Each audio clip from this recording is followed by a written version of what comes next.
Assalamualaikum warahmatullahi wabarakatuh. Bertemu lagi dengan Pak B. Masih seputar tentang perencanaan keuangan, cara atur uang agar kita bebas keuangan dan juga bebas finansial. Oke, tagline-nya adalah mewujudkan kehidupan sejahtera dengan mengatur keuangan yang benar. Oke, jangan lupa bantu like, subscribe dan komen, share serta tekan tombol lonceng agar dapat notifikasi dari konten Pak B yang bermanfaat ini seputar investasi dan juga perencanaan keuangan. Mari kita mulai. Cara atur keuangan bagi pasangan yang muda. Oke, ini bagi pasangan muda terutama atau bagi yang mau melanjutkan dalam jenjang pernikahan dan sebagainya. Perlu diketahui ini adalah untuk ilmu atau untuk belajar. Bagi pasangan yang sudah tua, kalaupun mungkin cara mengatur keuangannya juga kurang bagus, silahkan berkomentar. Oke ya, komentar di sini dan di deskripsi juga ada. Oke, kita yang pertama adalah cara atur keuangan bagi pasangan muda. Yang pertama adalah ini pengalaman dari Pak B ya, pengalaman dan juga sambil belajar trial and error begitu. Tapi ini adalah pengalaman. Satu adalah buat anggaran bersama. Anggaran bersama itu maksudnya bagaimana? Pasangan muda itu ada dua-duanya yang bekerja, ada salah satu yang bekerja, ada yang bekerjanya bisa malah yang cowoknya yang bekerja atau kebalikan yang istrinya yang sudah bekerja dan sebagainya. Tapi nggak masalah, yang penting siapa yang bertanggung jawab. Baik pembagian, ini pembagian tanggung jawab itu sangat penting. Karena apa? Misalnya nanti kalau misalnya pasangan muda itu istrinya hamil misalnya, itu yang bertanggung jawab siapa? Nanti bertanggung jawab dalam hal biaya kelahiran. Nanti setelah itu kan ada macam-macam biaya yang mengikuti itu. Jadi siapa yang bertanggung jawab? Nanti setelah agak gede, siapa yang bertanggung jawab menyekolahkan atau biaya sekolah dan sebagainya. Itu yang paling penting kan di situ, pembagian tanggung jawab. Dan semuanya punya bagian yang jelas dan masing-masing mematuhi.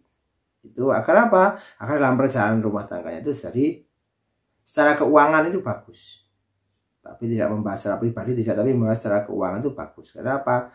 Biasanya sumber dari segala sumber cekcok itu salah satu adalah keuangan itu. Kalau keuangannya stabil, biasanya keluarga itu tidak akan, kalaupun ada sedikit cekcok ya tidak sampai melebar kemana-mana. Ini masalah keuangan. Jadi ini perlu untuk dipelajari atau perlu untuk diperhatikan kan seperti itu. Yang kedua adalah tabungan terpisah. Jadi buat tabungan terpisah, saran Pak B, tabungan terpisah satu tabungan operasional. Yang kedua tabungan untuk investasi atau menabung untuk investasi, mengumpulkan uang untuk investasi. Yang ketiga dana darurat. Jadi dana darurat itu kalau udah nikah minimal 9 sampai 12 kali pengeluaran bulanan. Misal pengeluaran bulanan 3 juta, berarti punya dana darurat dikumpulkan sedikit demi sedikit lalu sampai sekitar 27 sampai 36 juta. Untuk apa? Untuk menjagani bagi yang misalnya bekerjanya di sektor swasta atau di sektor yang mudah sekali untuk di PHK kan, untuk menjagani biar apa keadaan keluarganya itu kalau misalnya ada salah satu anggota keluarga atau yang mencari nafkah itu terhenti aliran dananya karena di PHK sebagainya, masih bisa untuk bertahan hidup. Loh kalau misalnya single Pak, kalau single itu cuma 6 kali gaji pengeluaran. Misalnya pengeluarannya 2 juta ya minimal itu 12 juta itu untuk jaga-jaga. Kalau dipecat masih 6 bulan kan masih bisa untuk nyari atau waktu mencari pekerjaan.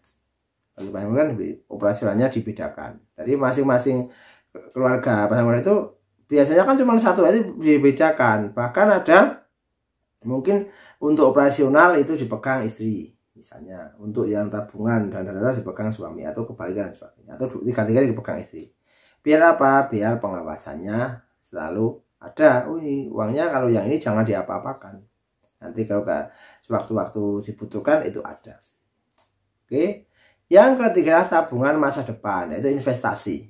Nah, itu rencanakan. Nanti setelah tabungan itu terkumpul, mau rencanakan apa jangka panjang? Oh kita mau beli rumah, kita mau bangun rumah, kita mau beli tanah dulu, nanti rumahnya bangunnya bertahap. silakan saja. Nanti setelah bangunnya bertahap, terus perabotannya cukup, dan sebagainya, saya mau beli tanah untuk sawah, saya mau beli tanah untuk kebun, saya mau beli tanah untuk ditanami macam-macam, itu silahkan saja.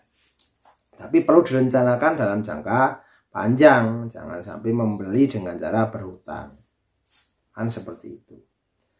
Yang keempat adalah penganggaran atau anggarkan dana darurat tadi. Jadi 9 kali pengeluaran tadi bisa jelaskan, tapi ini perlu dianggarkan, perlu disiapkan.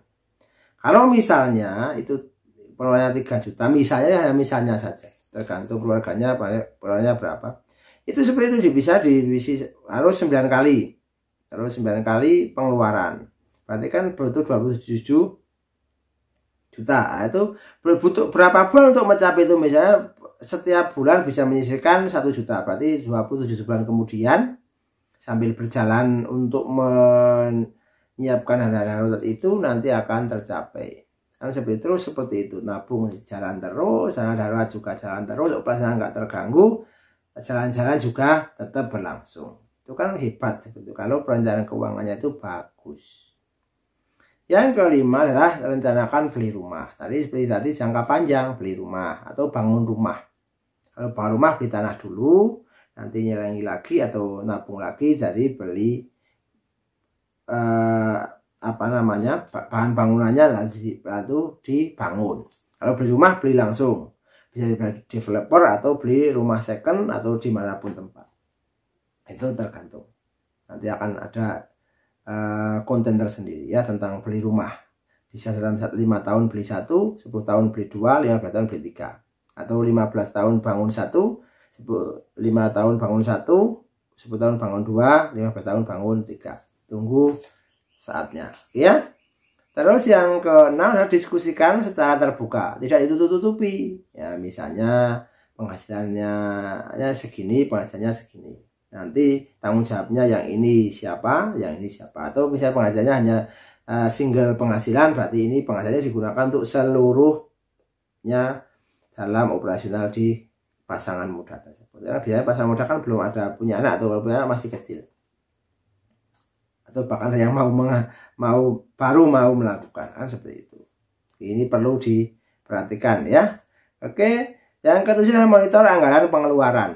Nah, jadi ini dimonitor atau audit internal pengeluaran keluarga muda tadi, sehingga bisa menjadi track record atau database bahasanya ya, atau menjadi ini adalah data kendali bahwa 1 bulan itu ternyata habisnya segini, 1 bulan habisnya segini, 1 bulan habisnya segini. Ketika keuangannya masih lancar aja nggak masalah, tapi kalau ada bocor sana sini perlu dievaluasi. Ini ternyata kebanyakan keluar, ternyata kebanyakan beli hal-hal yang tidak bermanfaat dan lain sebagainya. Yang terakhir adalah meminimalisir atau tidak berhutang. Pak Abi selalu mengatakan tidak berhutang. Karena apa? Berhutang itu berat. Karena selain harus membayar ulang dan ada bunganya. Dan kesepakatan tentang hutang itu selain stres, iya kalau misalnya panjangnya kita lancar atau nggak lancar, misalnya hutang untuk bisnis. Bisnis itu mau lancar, mau enggak, mau untung, mau enggak, hutang tetap harus dibayar. Kan seperti itu. Tidak ada hutang, bisnis saja nggak usah bayar aja, enggak ada. Paling mungkin pada saat ada corona kan hanya ditunda, tapi tetap bayar enggak? Tetap bayar. Karena itu adalah kewajiban untuk membayar hutang. Ingat seperti itu. Oke, semoga bermanfaat, semoga menginspirasi. Jangan lupa like, subscribe, dan komen, share, serta tekan tombol lonceng untuk mengikuti konten-konten Pak B yang sangat bagus begitu ya. Dan Pak B jadi semakin semangat dan konten ini semakin berkembang pesat untuk mencerdaskan kehidupan para pasangan muda, kehidupan para generasi milenial. Agar apa? Generasi milenial menjadi generasi yang tangguh secara fisik, secara psikis, dan secara keuangan. Menjadi generasi yang paripurna. Oke, semoga bermanfaat.